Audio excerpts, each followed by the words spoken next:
આ એક નંબર માલ લઈ આવ્યા છે જંગલમાંથી. વિશાલભાઈનું કામકાજ ઊંચું છે.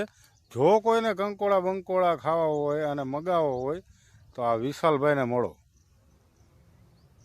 વિશાલભાઈ કંકોડાવાળા. હો ભાઈ, માલ જોઈ લો ભાઈ, માલ જોવો ખાલી.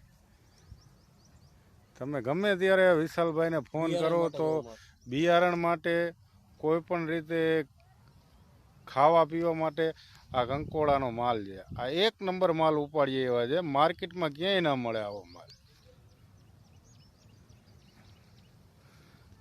હવે વિશાલભાઈની સફર ચાલુ છે. તાજા હો. આ જુઓ, આ જંગલમાંથી કંકોડા નીકળે છે. હો ભાઈ, આ જંગલ તો બહુ અઘરું છે, પણ હવે કંકોડા ખાવા માટે તો શું છે કે આ જંગલમાં જવું જરૂરી છે. જો હાથે તમે કંકોડા ખાઓ ને ભાઈ ઉતારેલા, તો એ કંકોડા ખાવાની મજા છે ને ભાઈ અલગ જ છે.